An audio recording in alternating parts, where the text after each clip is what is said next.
Shalom, shalom, queridos amigos, bienvenidos a un nuevo encuentro en La Raíz, los estudios mesiánicos con Pablo Modernel. Si me estás viendo por mi canal de YouTube o quizás me estés viendo por Apocalipsis Network. Shalom, shalom, también te digo a ti también, querida teleaudiencia de Apocalipsis Network. Shalom y saludos al querido Esteban Morales, que está del otro lado en los controles. Hoy iniciando un estudio corto que vamos a hacer, creo que me va a llevar 3 clases, un estudio corto que ya es el estudio número 16. Cuando vos entrás al canal de YouTube, La Raíz Estudios Mesiánicos con Pablo Modernel, podés ir a las listas de reproducción y vas a encontrar 16 listas de reproducción, cada una de las cuales puede tener 4, 5, 6 videos sobre esa temática de ese estudio. Hoy estaríamos iniciando el estudio número 16. Es un tema difícil, después voy a explicar por qué. Es la homosexualidad según la Biblia. Vamos a hacer un estudio de esta temática tan presente hoy día en la sociedad, en el discurso hegemónico al que estamos acostumbrados a escuchar. Es un tema muy presente, es una de las razones por las cuales quiero tocarlo. Ahora en unos minutos te voy a contar acerca de eso, ¿no? Pero bueno, antes de entrar en este estudio, como la semana pasada terminamos con la 5ª parte de arqueología bíblica, un viaje histórico espiritual, y siempre yo veo los videos después que quedan grabados y subidos al canal, y a veces veo que algunas cosas de pronto me parece que no quedaron claras o algún error que cometí. Quiero aclarar algunas cositas antes de entrar con el nuevo estudio respecto al viaje.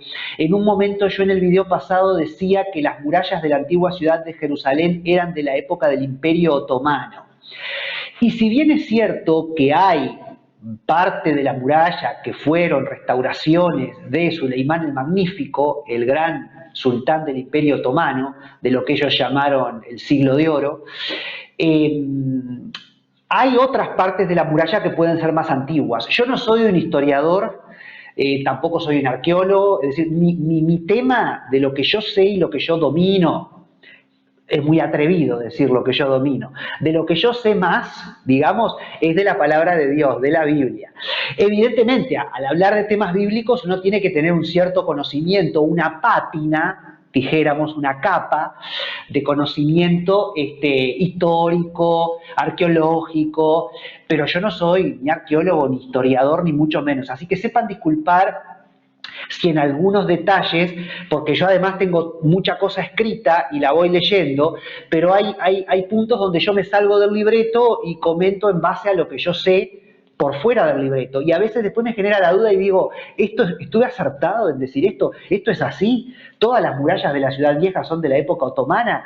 Y me quedé pensando y digo, no, puede haber partes que sean originales o más antiguas, y otras sí, son más de la época otomana, o sobre un basamento de rocas de la época de Herodes, de pronto se reconstruyó parcialmente algo de la muralla. En fin, hay mucha historia ahí y yo creo que hay para elegir para todos los gustos en esa muralla de diferentes tiempos históricos, cómo se fue armando hasta llegar a lo que tenemos hoy día.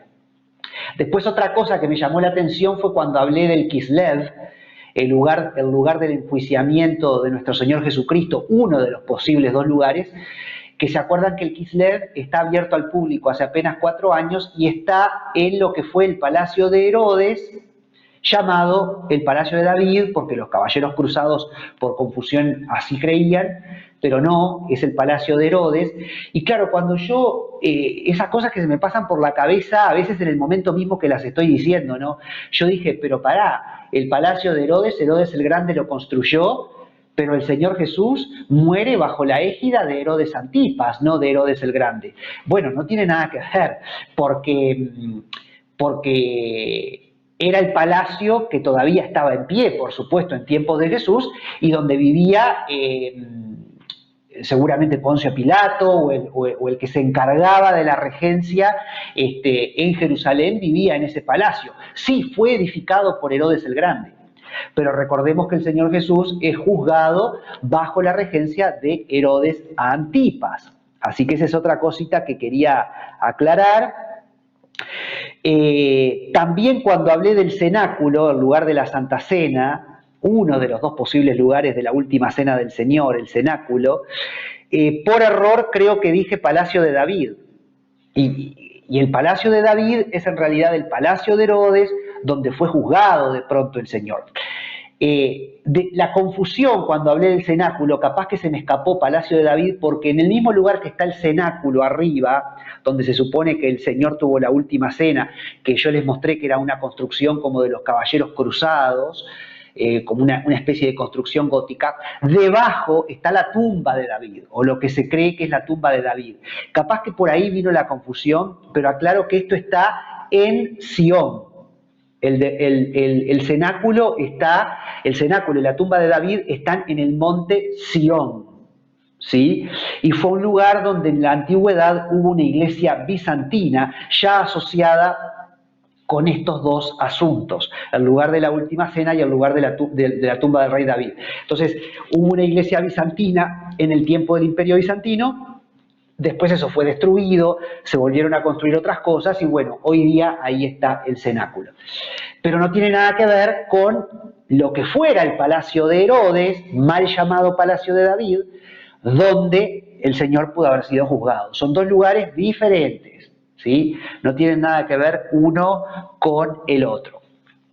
Y cuando hablé del Santo Sepulcro, porque esto me quedó en el tintero y es una cosa importantísima que tenía para decir y me di cuenta que al final no la dije, yo les dije que tenía que ver con Adriano, porque hay dos lugares para la posible muerte, sepultura y resurrección de nuestro Señor, el Jardín de la Tumba y el Santo Sepulcro, y el Santo Sepulcro es la más tradicional. Después se descubrió la posibilidad del Jardín de la Tumba. Pero ¿qué pasa con el Santo Sepulcro? Que el lugar donde hoy en día se erige la iglesia del Santo Sepulcro es el lugar que Santa Elena, la mamá de Constantino, levanta una iglesia allí, creyendo que allí había sido el lugar del enterramiento, la muerte y la resurrección del Señor Jesucristo hacia el siglo IV después de Cristo. Pero ya en lo que se llama la capilla de Santa Elena, en ese lugar tipo subterráneo, hay inscripciones, ¿se acuerdan?, de cruces que datan del primer siglo. Es decir, que ya en el primer siglo los creyentes iban a ese lugar como lugar de veneración de nuestro Señor Jesucristo. Y en ese lugar, después del primer siglo, hacia fines del primer siglo, o en el segundo siglo, el emperador Adriano, precisamente, levanta un templo en honor a Afrodita. Templo que luego fue destruido por un terremoto o lo que fuere, y en el siglo IV Santa Elena levanta lo que hoy día es la iglesia del Santo Sepulcro. Es decir, ya no queda tampoco mucho de aquella época, pero digo, los pisos solamente. Pero digo, ahí ya a partir del siglo IV se transforma en el lugar del Santo Sepulcro, ese lugar hasta como lo conocemos hoy día. Pero a mí me llamó la atención que ¿por qué el emperador Adriano quiso construir el templo a Afrodita en ese lugar? Evidentemente porque Adriano, que es del siglo II, ya sabía que los cristianos iban a venerar al Cristo a ese lugar. Entonces mete en ese lugar, seguramente a propósito, un templo pagano a la diosa Afrodita para tratar de sepultar la creencia cristiana. Y sin embargo, corrido el tiempo, no tuvo suerte, el templo a Afrodita se derrumba y con Santa Elena y la conversión de Constantino, el emperador romano, al cristianismo, se va a volver a santificar ese lugar, por así decirlo, y se va a transformar en lo que hasta hoy día es la iglesia del Santo Sepulcro. Entonces, bueno, quería hacer estas aclaraciones que me quedaron, cositas que me quedaron colgadas del estudio anterior. Obviamente la persona que ve los programas por YouTube y de pronto no necesariamente va a ver la quinta parte de arqueología bíblica y después se va a meter a ver este estudio sobre la homosexualidad, pero bueno, en el orden cronológico en el que vamos, corresponde que yo haga esta aclaración. Y también el tema de la explanada de las mezquitas, donde está el domo de la roca, esa cúpula dorada de cobre, que los cristianos y los judíos creemos que fue donde estuvo Abraham a punto de sacrificar a Isaac, y los musulmanes creen que ahí estuvo Mahoma a punto de sacrificar a Ismael. Creo que eso sí, en efecto es así, porque también es como que en un momento se me chispoteó ahí la neurona porque no sé por qué relacioné eso con la Kaaba, que es una roca, un lugar de adoración, junto con Medina, que tienen los musulmanes para la adoración, pero eso es otra cosa. Bueno, ahora sí, después de estos 10 minutos de introducción aclarando puntos del estudio anterior, vamos ahora a entrar en tema, en lo que va a ser este tema que nos va a acompañar en este estudio por las próximas 3 semanas. Ya aclaro también que la semana que viene va a haber una pequeña interrupción, después voy a decir por qué al final del programa, y después sí, ya voy a volver con la segunda y tercera parte de este tema. Vamos a hablar de un tema que tiene que ver con la intimidad de las personas. Y uno podría decir con la intimidad más íntima, en cierta forma, de las personas, porque no solamente es un tema, el de la homosexualidad, que refiere a nuestro pensamiento y que refiere de pronto, trasuntado en una práctica sexual, en qué hacemos con nuestro cuerpo o con quién nos vinculamos íntimamente, sino que también tiene que ver con la intimidad en el sentido de lo que nosotros sentimos o de lo que nosotros pensamos. Por eso uno tiene que tratar de tener mucho tacto en estos temas y ser muy respetuoso, porque estamos hablando no solamente de un vínculo íntimo a nivel sexual entre 2 o más personas, sino que estamos hablando de lo que la persona siente o lo que la persona piensa, pero sobre todo lo que la persona siente. Entonces es un tema muy íntimo y hay que tener mucho cuidado y tratar de hilar fino y de no lastimar y de no herir susceptibilidades. Voy a hacer todo cuanto esté a mi alcance para encarar este tema con tanto respeto como pueda, ¿sí? Es un tema complejo, el ser humano es un ser complejo, somos seres complejos, y hay muchos elementos que llevan a una persona a optar por una determinada práctica o estilo de vida en su intimidad. Es decir, muchas veces he escuchado, ¿no?, que cada persona vive, por ejemplo, la sexualidad de manera única. Es decir, no hay 2 seres humanos que vivan la sexualidad de la misma manera. Es algo tan íntimo, es algo tan personal, y en medio de que, bueno, básicamente uno diría es lo mismo, pero en realidad hay mucha variedad, ¿no? Hay muchas formas de vivir y de aproximar este tema y de qué es lo que cada persona valora, lo que cada persona disfruta en esa intimidad, ¿no?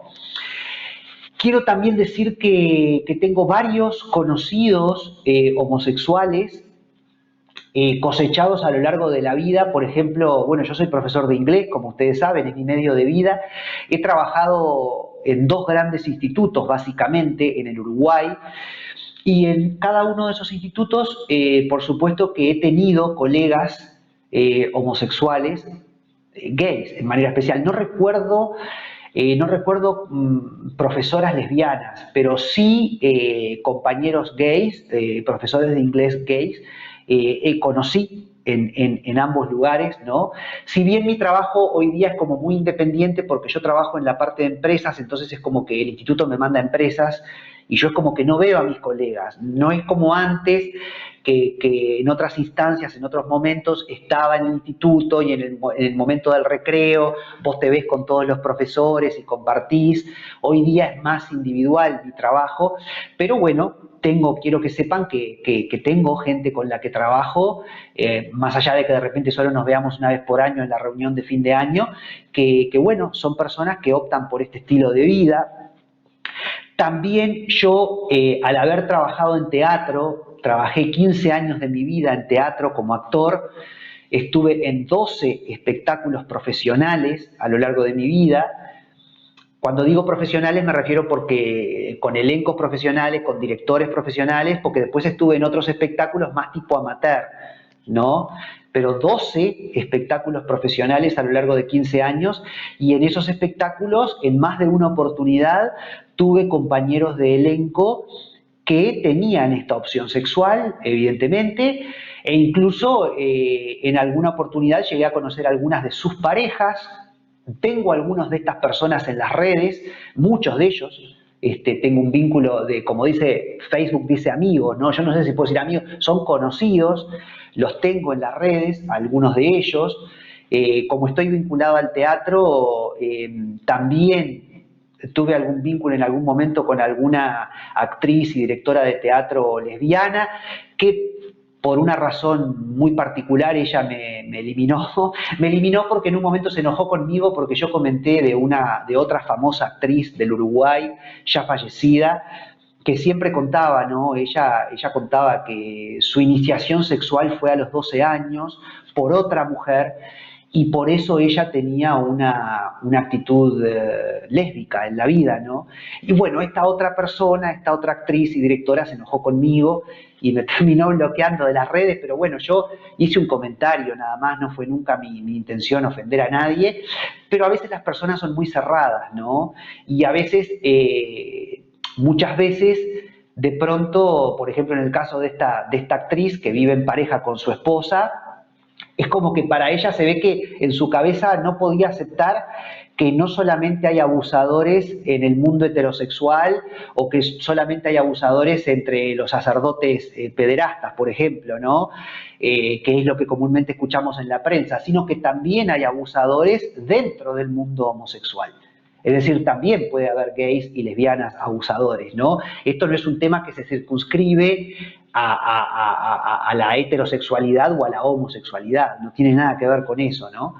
Pero bueno, lo que quiero decir es que conozco, a lo largo de mi vida he conocido muchas personas con esta orientación y he tratado con esas personas, ¿no?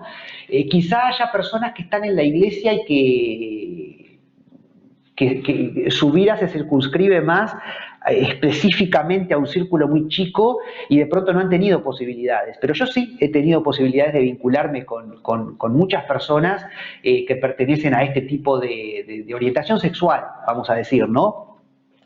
Y también quiero decir que en las congregaciones, yo he estado en muchas congregaciones a lo largo de mi vida y he conocido varias personas,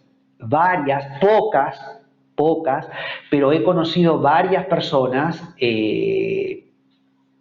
varones, hay un caso de una chica, dos chicas, conozco el caso de dos chicas con una inclinación lésbica, pero varones conozco como un puñado, como si te dijera de 5 a lo largo de los años. Son personas que ninguno está en la iglesia hoy día, por lo que yo sé, hasta donde yo sé, a muchos de ellos también los tengo en Facebook, ¿no? Por ejemplo, es decir, no es que yo corté el vínculo definitivamente, pero son personas que en algún momento estuvieron en la iglesia evangélica y después se alejaron de la iglesia evangélica por decisión propia, ¿no? Hay mucho mito también, como que en la iglesia se maltrata a estas personas o que en la iglesia se discrimina a estas personas. Mira, la iglesia es de las cosas más abiertas que hay en el planeta Tierra, ¿entendés? La iglesia es puertas abiertas. La iglesia es para todos. Por ejemplo, la congregación donde yo asisto en este momento, en una época, no ahora hace tiempo que no veo, pero hace algunos años que había 3 reuniones en los domingos, de mañana, de tarde y de noche. En la reunión de la noche vos veías muchos travestis, por ejemplo, entrar. La iglesia es un lugar abierto, ¿no? Es un lugar en donde generalmente las personas que han sido discriminadas y heridas en la sociedad pueden tener ahí un refugio, por así decirlo, un lugar donde vos podés entrar y vas a ser recibido. Entonces, bueno, yo realmente, el caso de los chicos y también las muchachas, a una de ellas en particular, que en un momento pasó por un momento muy difícil, se comunicó conmigo, Pablo, me quiero suicidar, tenía un problema muy serio esta muchacha.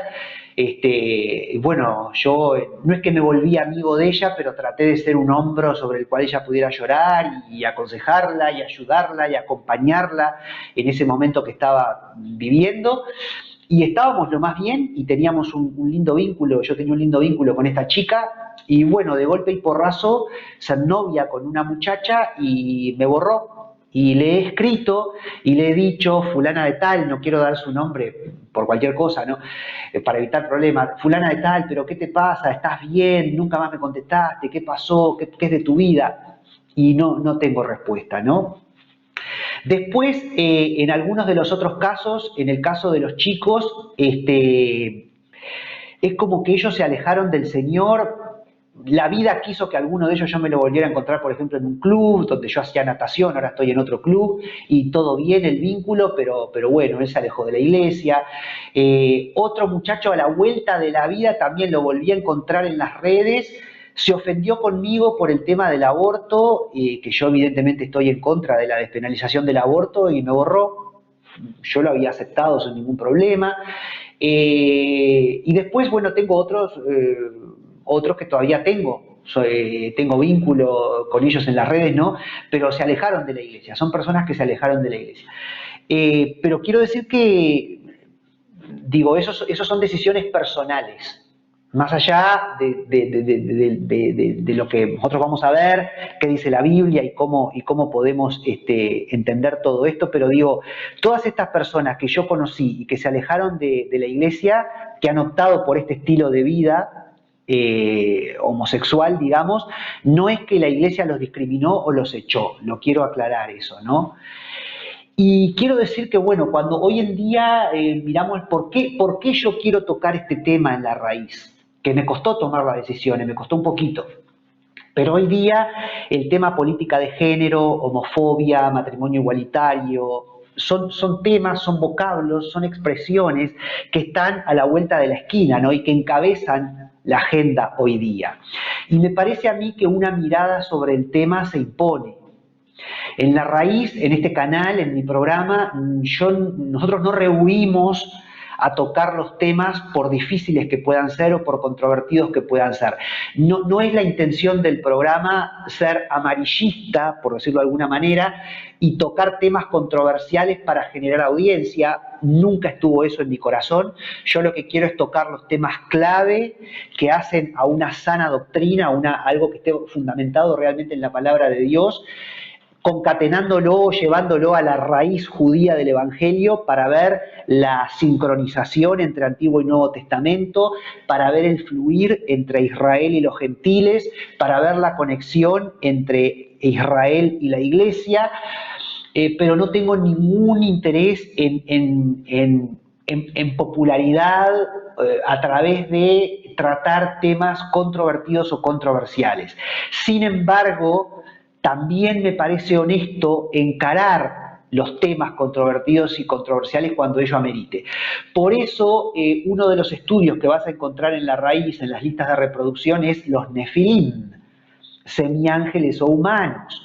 Porque empecé a ver en las redes y en muchos lugares todo este tema de esta gente, los nefilim, los gigantes en la Biblia, que fueron humanos o que fueron descendientes de los ángeles caídos que se acostaron con mujeres. Yo dije, bueno, esto hay que encararlo. ¿Cuál es la visión bíblica que podemos dar respecto a este tema? Que no digo que esté trayendo confusión, pero digo, bueno, que hay un interés. Bueno, vamos a ver qué dice la Biblia en cuanto a este tema de los nefilim. Del mismo modo, en otra de las listas de reproducción vas a encontrar la segunda venida de Cristo, un tema muy controvertido en el sentido de que hay dos grandes vertientes en cuanto a cómo va a ser la segunda venida de Cristo en las nubes del cielo, en qué forma va a venir y en qué momento va a venir. Entonces, bueno, me costó, es un tema que me apasiona hace años y hace años lo estudio, pero el año pasado me costó varios meses hasta poder prepararlo para soltarlo en la raíz. Y bueno, yo le hinco el diente a los temas, no le tengo miedo y presenté las dos visiones, hay más todavía, ¿no? Pero presenté las dos visiones y por qué sí una, por qué sí la otra, por qué no una, bueno, en fin, dando mi visión. Entonces yo dije, bueno, este tema es un tema que en cierta manera se impone, es un tema del que yo no puedo hablar de este tema. Por difícil que sea, por todo lo que dije en la introducción, ¿no? Por toda esa cuestión de intimidad que implica, porque implica sensibilidades, no puedo rehuir este tema. No puedo rehuir este tema porque es un tema muy presente en la agenda de hoy día, en la sociedad, y es un tema que está presente en la Biblia. Porque la Biblia encara las temáticas también. Entonces, me gustaría ir, Esteban, si tenés la presentación de PowerPoint, a lo que sería la diapositiva número 1, que es la del título, ¿no? La homosexualidad según la Biblia. Esto va a ser el estudio. Y en la siguiente diapositiva tenemos un punteo de todo lo que yo voy a ir los temas que voy a ir tocando a lo largo de estas sesiones, que yo calculo que me va a llevar 3 clases. Historia y presente, voy a hablar un poquito de historia y presente. Vamos a hacer una definición de términos que entendemos por homosexualidad. Vamos a ver la postura de la Iglesia Católica, porque la Iglesia Católica en su magisterio tiene una postura que a mí me parece que es digna de ser escuchada. Vamos a ver qué dicen el Padre y el Hijo, el Padre y Jesús, Dios Padre y Dios Hijo respecto a este tema en la Biblia. Voy a tocar un punto que es la atracción a la belleza. Atracción a la belleza, y esto tiene que ver con este tema. Voy a hablar también de la argumentación bíblica a favor de la práctica homosexual, porque quiero que sepas que hoy día hay iglesias cristianas en el protestantismo que se manifiestan a favor y tienen sus textos bíblicos para fundamentar esto. Después voy a hacer una contraargumentación respecto a esos textos bíblicos. Vamos a ver, bueno, esto está bien, esto está mal, o cómo podemos interpretar esto que esta gente dice, estas iglesias protestantes. Después voy a hacer la argumentación bíblica en contra de la práctica, porque así como hay una argumentación bíblica de algunas iglesias protestantes a favor de, hay una argumentación bíblica histórica y tradicional en contra de esta práctica, y vamos a analizar cuál es, por qué, vamos a ver un poquito ahí. Voy a hablar del principio de distinción. Esto es algo muy filosófico, ético, y es una cosa fundamental en este tema. Y finalmente vamos a hacer una conclusión. Así que este sería un poquito el punteo que vamos a hacer. ¿Podés volver a mí, Esteban?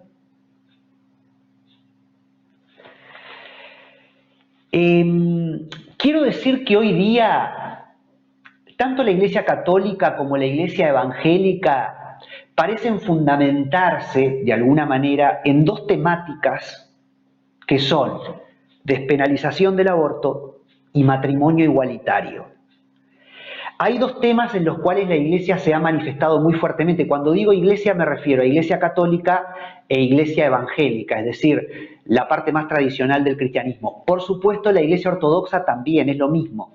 La Iglesia Ortodoxa, que es la Iglesia griega, rusa, que es la tercera ala del cristianismo, ¿no? Católicos, protestantes y ortodoxos. La Iglesia Ortodoxa también, lo que pasa que son menos en número a nivel mundial. Recordá que, a grosso modo, los católicos son el 50% de los cristianos del planeta, los protestantes son el 15% y los ortodoxos son el 10%, más o menos. Entonces, los protestantes son el 35%, católicos 50%, ¿qué estoy diciendo? Protestantes 35% y ortodoxos 15%, más o menos. 50, 35 y 15 para llegar al 100%.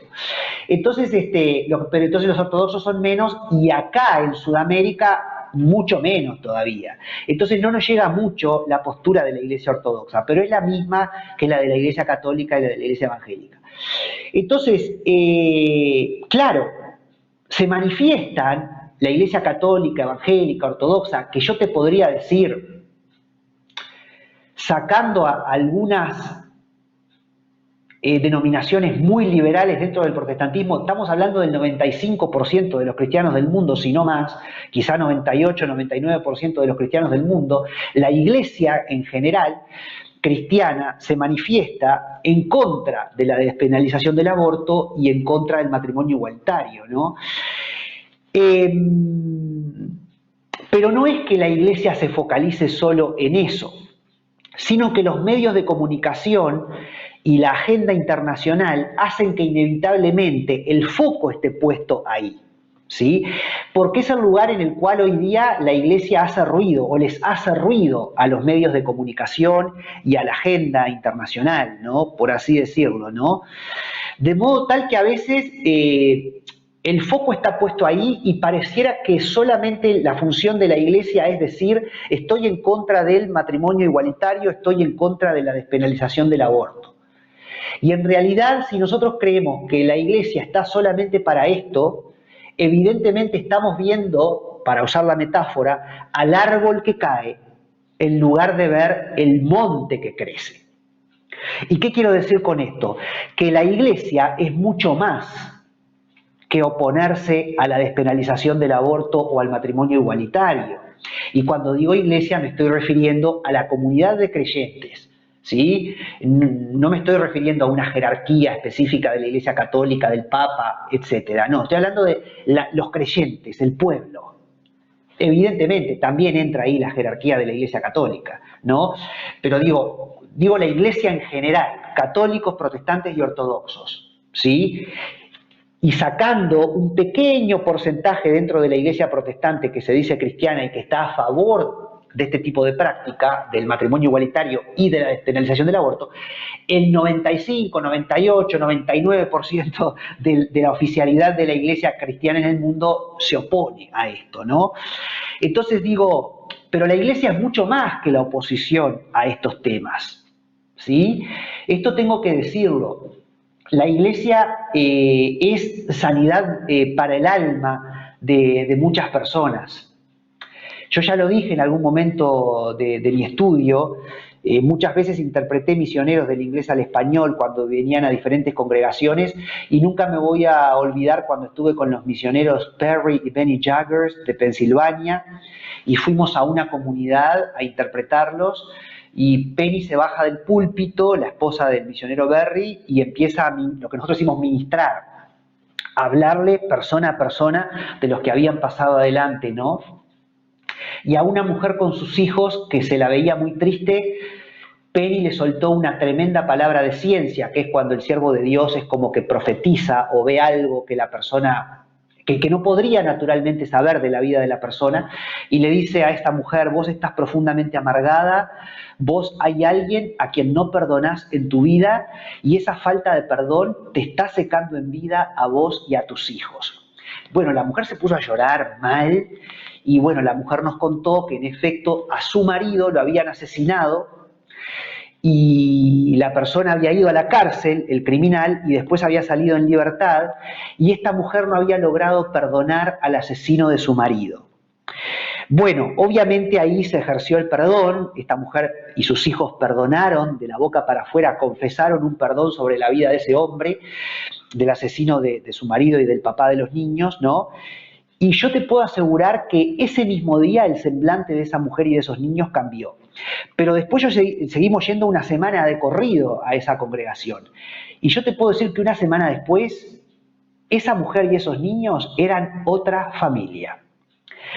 Y uso esto como uno de los millones y millones y millones y millones de ejemplos de sanidad para el alma que cada semana suceden con cada culto, con cada servicio, con cada misa, con cada reunión, en cada iglesia cristiana a lo largo de todo el planeta Tierra.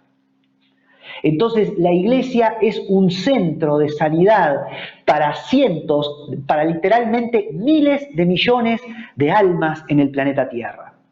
Vos tenés que saber que de los supuestos casi 8.000 millones de personas que hay en el planeta Tierra, más de 2.000 millones, .5 son cristianos que van a la iglesia semana a semana. Estamos hablando de más de 2.000 millones de almas que van a las iglesias y cuyas almas son sanadas.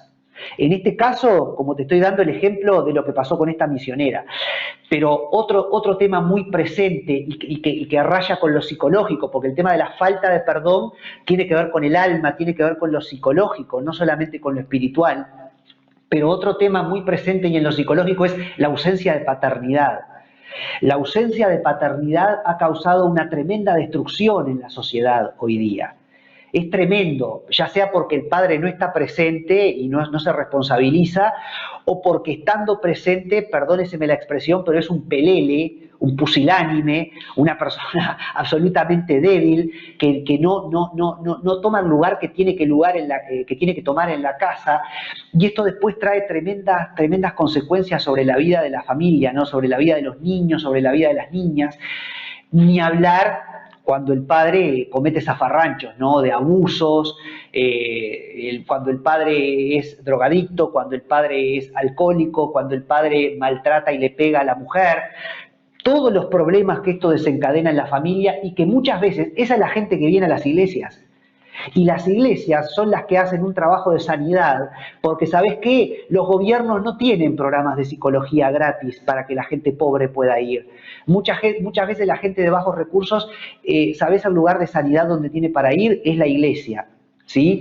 Y yo he visto también muchos casos de personas en donde, bueno, los pastores, los misioneros se ponen en el lugar y le dicen a ese muchacho o a esa muchacha, bueno, hacé de cuenta que yo soy tu padre. Decime todo lo que me tengas que decir. Hacen como un juego de rol psicológico, ¿no? Y lo que se desata ahí es tremendo. El llanto, la bronca en esos jóvenes, en esas jóvenes, pero después se desata el perdón, porque evidentemente el mensaje del Evangelio, a diferencia del psicológico, va acompañado del amor y va acompañado del perdón, y de que vos puedas entender que también ese padre que te pegó, te maltrató, o que abusó de vos, o que se emborrachaba, o que le pegaba a tu madre, en el fondo es una persona que necesitaba a Dios y que necesita también ser amada. Entonces, se desata, ¿cómo te voy a decir? No solamente la iglesia hace una labor psicológica soltando perdón y permitiendo que la gente suelte perdón sobre la vida de aquellos que los agredieron, sino que traspasa lo que hacen los psicólogos, porque la iglesia tiene el plus del amor. Tiene el plus de que no solamente yo puedo perdonar a mi papá o a mi mamá por el daño que me hicieron, sino que además, como recibo el amor de Dios, puedo llegar a perdonarlos, pero hasta puedo llegar a amarlos. Y puedo llegar a ir corriendo hasta ellos y abrazarlos. Y después yo los traigo a ellos a la iglesia. Entonces, la labor de sanidad psicológica, espiritual, una sanidad para el alma y una sanidad espiritual, y pongo estos ejemplos de ausencia de paternidad,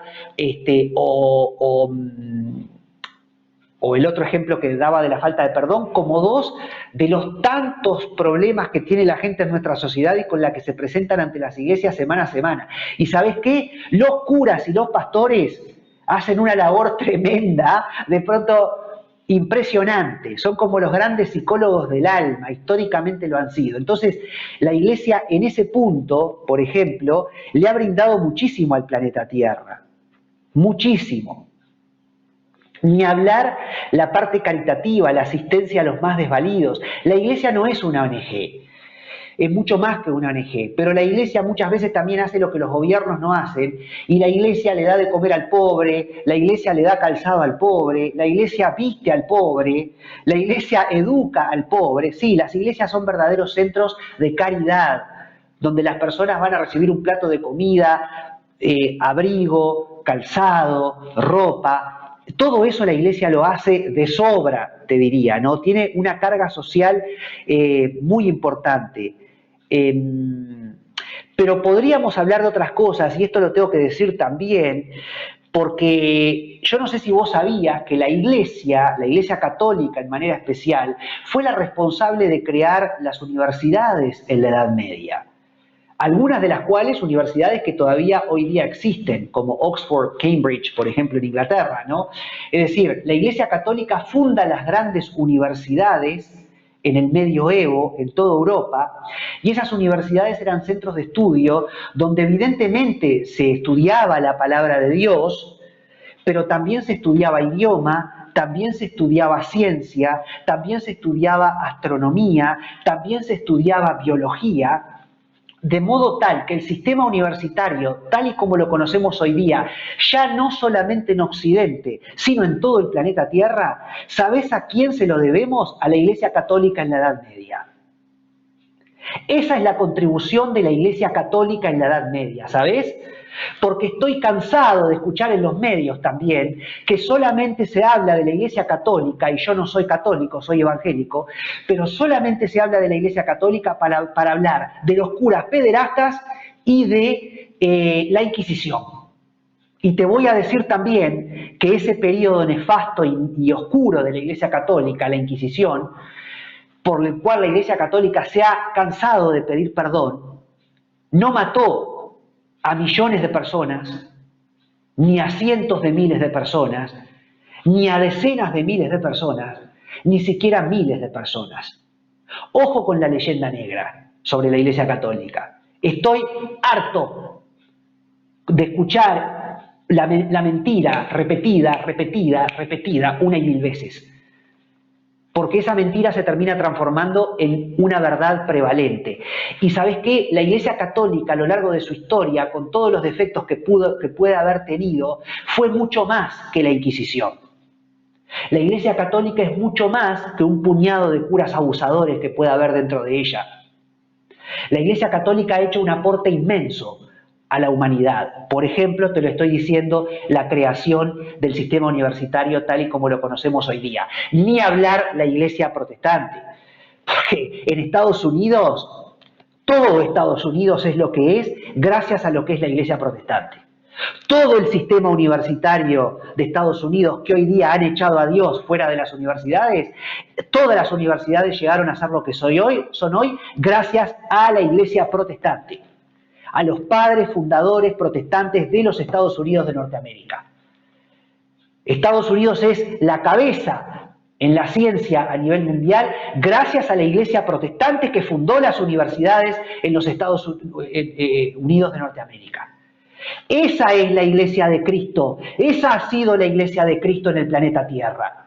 No solamente la caridad, no solamente ser un centro para la sanidad psicológica y espiritual de las personas, también en la cultura, en la educación y en el arte.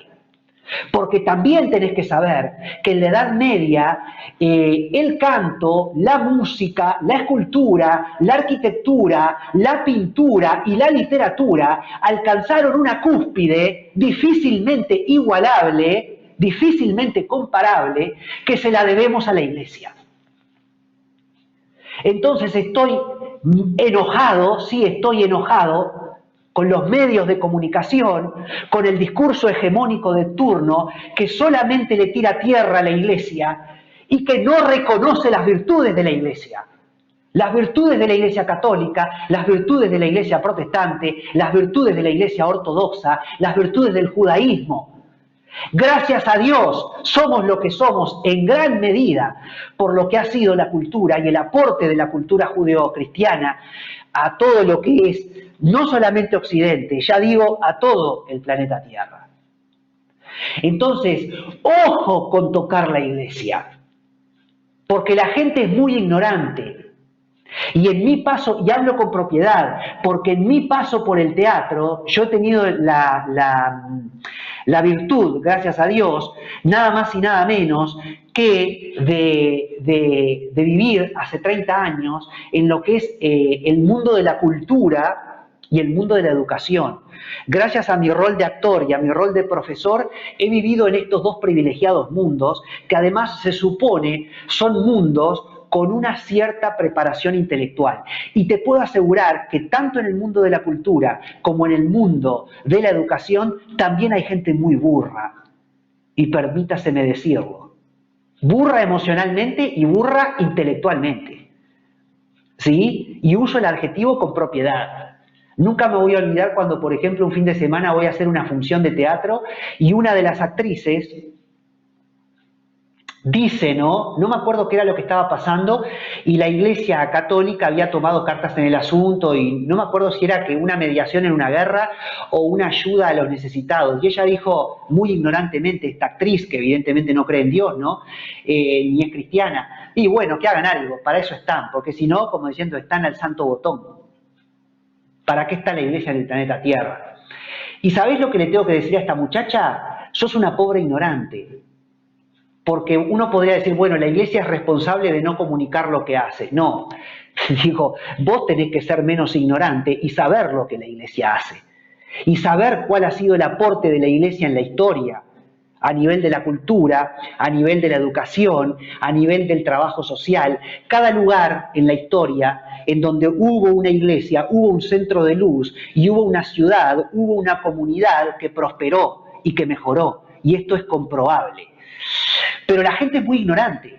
Y esta pobre actriz, cuyo nombre además significa, o viene de un origen que significa ciega, y vaya si a veces el mundo natural no refleja el espiritual, ¿qué puedo esperar de una persona que en su cuenta de Facebook publicaba a favor de la despenalización del aborto y la siguiente publicación era ella abrazando a su sobrino?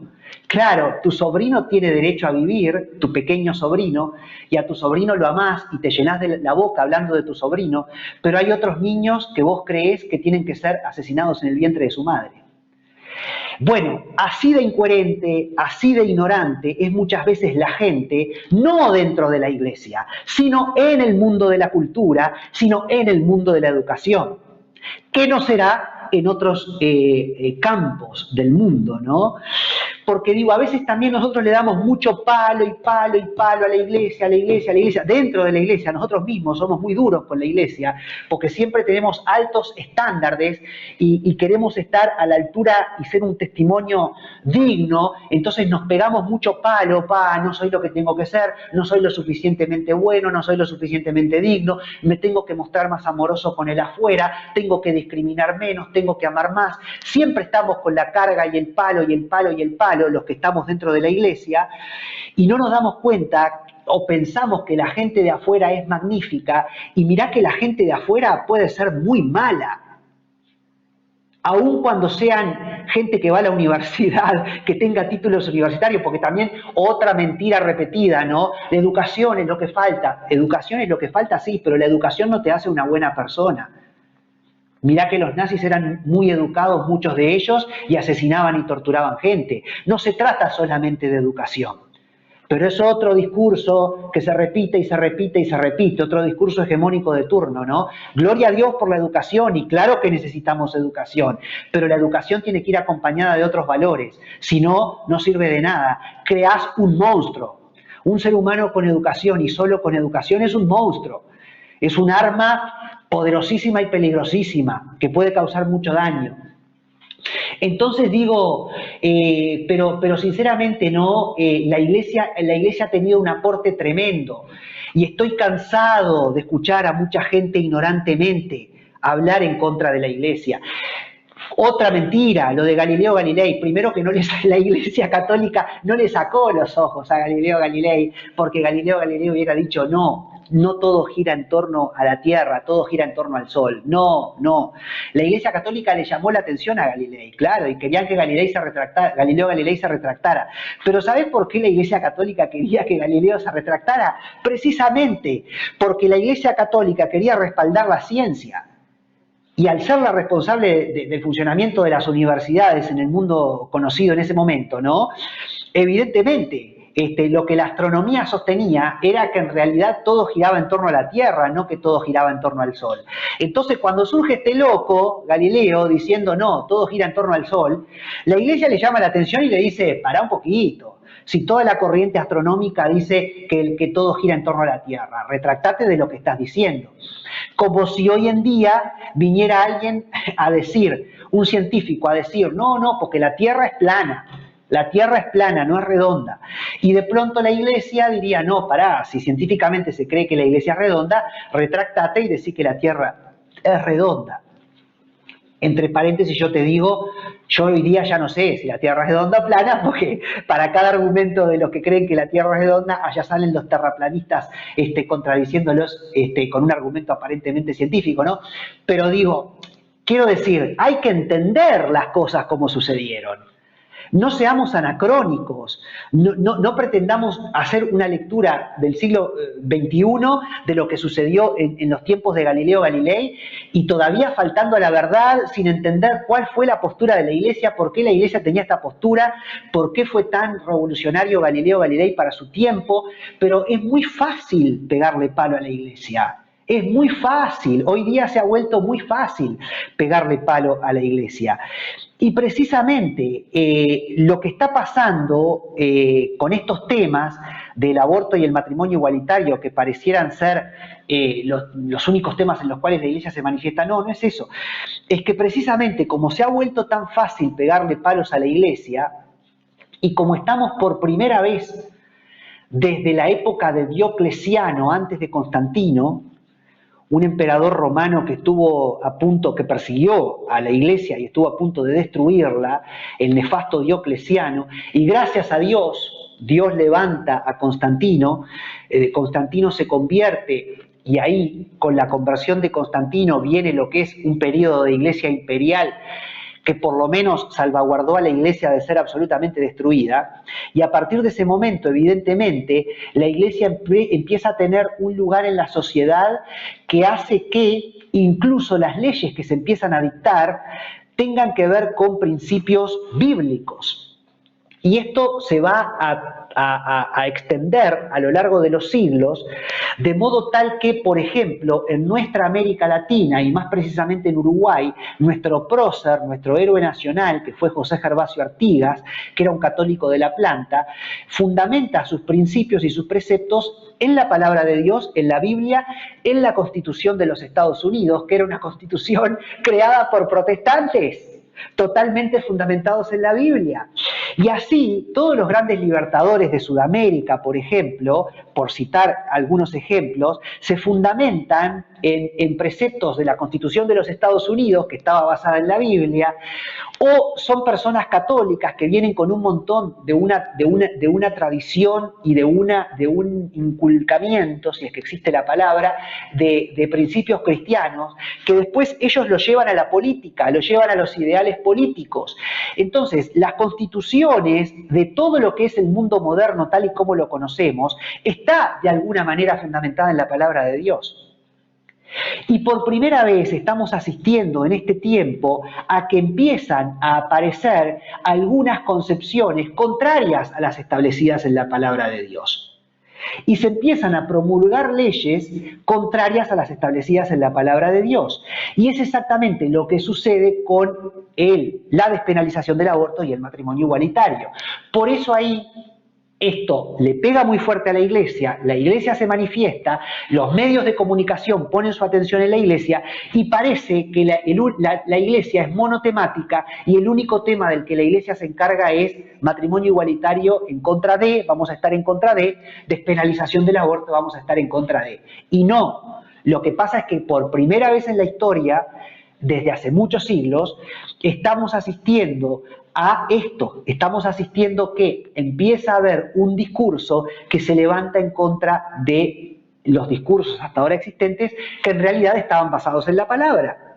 Porque, ¿por qué, por ejemplo, no tienen los hijos relaciones sexuales con los padres? ¿O por qué los hermanos no tienen relaciones sexuales entre ellos? Bueno, porque la palabra establece que ese tipo de relación es prohibida.